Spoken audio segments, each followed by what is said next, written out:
Hello YouTube, Smoothe here with video number 27. So let's go ahead and get rolling here when the tip off. Get first bucket here, but I'm going to start talking about the gameplay and move on. So I got quite a bit of money, about 55 or so bucks, and I'm not sure if I should use it now, save it, and I'm probably going to save it for NBA Live 13. Now, I'm not going to go out and pre-order the game. And right now, I'm going to call that a blind buy, because you don't really know what the game's going to be like. Think about it like this. Call of Duty Modern Warfare 2 and Call of Duty Modern Warfare 3. Pretty much the same game, and it's not worth the asking price of 60 bucks. So I'm going to wait and see if NBA Live 13 is worth the asking price. If it's not, then I'm just not going to take it. If it is, alright, let's go. So, this video is going to be about how Live 13 can be successful. One of the main things that I hate about NBA 2K12 is the commentators don't finish their sentence after like a big dunk. So-and-so scored such and such points last year. Oh my gosh, look at that dunk. And then that's pretty much it. They need to finish their statement. They need to say, so-and-so scored so-and-so points last year. Oh my gosh, that was an amazing dunk. Look at that replay. Anyways, back on what we were talking about there on so-and-so. That scored so-and-so points in 2000 and something year. And it led to an MVP, All-Star appearance, and a championship, whatever. Maybe they were talking about LeBron. But anyways, they need to have as many animations as possible, so there's no up and under cheese or any of that nonsense. They need to get rid of cheese, if possible, because if they can do that, then they don't have to worry about anything, really, as far as abusing a certain animation online. They need to have different broadcast styles, because the whole same old broadcast style over and over again gets boring. It honestly does. And they need to have ESPN, TNT, NBA TV, ABC, if ABC even does basketball, I don't even know. They need to have that kind of stuff. I think NBC, whatever, I don't even know. Okay, they also need to have fluid animations. You know, every animation needs to have a fluid start and fluid finish and a fluid middle in between animations type thing. They need to be nice and smooth, and the crossovers need to work. Also, the graphics definitely need to touch, but it's not that huge of an issue. As you see right here, this game doesn't look that terrible. Anyways, they need to have a better icon pass system. I really love NBA 2K's icon pass. I don't really like the icon pass on this game. I don't know, it's just not as smooth. And I'm totally fine with the icon pass taking a couple seconds, because if you think about it like this, you can't suddenly make your mind up that you're going to pass the ball to somebody and instantly the ball's out of your hand.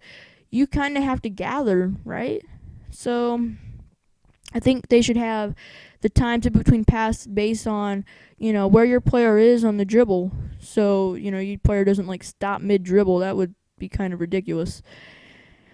They need to have good defense, good help defense, not leaving people wide open. They kind of left people wide open in this game, so they need to fix that.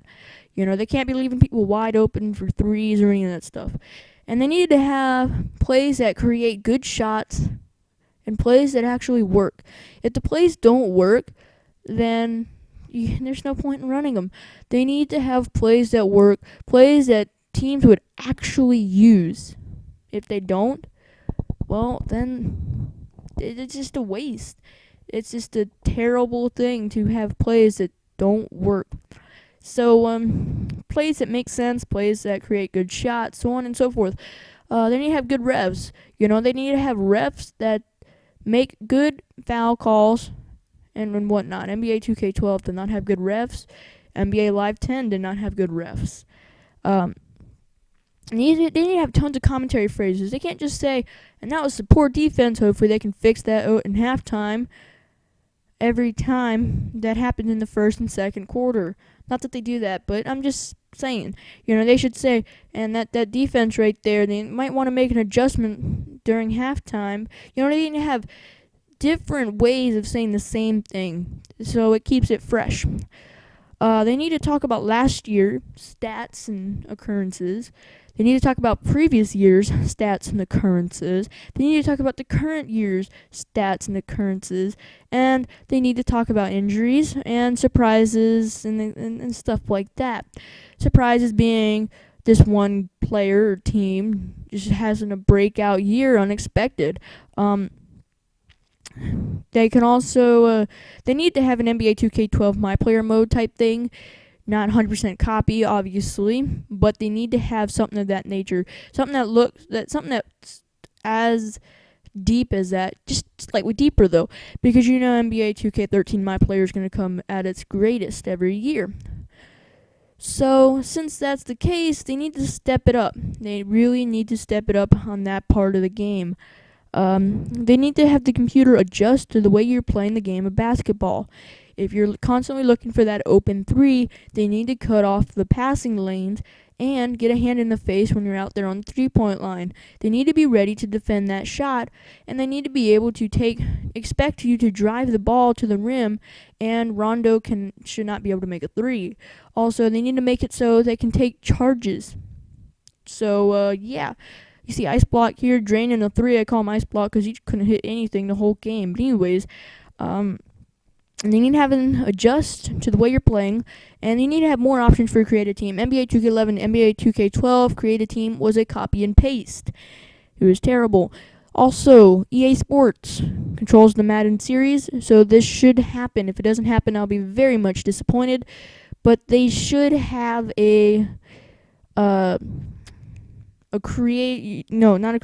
your own difficulty level. And what that means is a difficulty level that you have for yourself, like how well you do at certain spots. That's how good the computer should do. So you have a very even matchup. Also, they should have player personalities. One guy might get angrier or start yelling a little bit sooner, and as you hear the fans.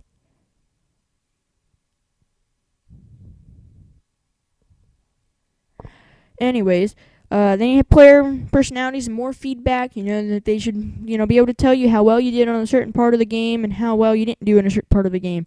They need to have reactive crowds, loud crowds that make the game fun and interesting. They need to update the rosters as often as possible. They need to have My Player mode have a first-person camera. If they can have that, that'd be awesome, so we can kind of be in the game. Also, they need to have a 2K camera type thing where they have it showing you from the top of the key and stuff. I think they already had that in NBA Delete 11, but anyways. They need to have LeBron James, Wade, and Bosh on the cover. I don't even know if that's the cover. I don't really have much information on them. To really make people really want to buy this game, make Kobe Bryant a 99 overall. Other than that, thank you all for watching. Have a great day. Peace. I'm out.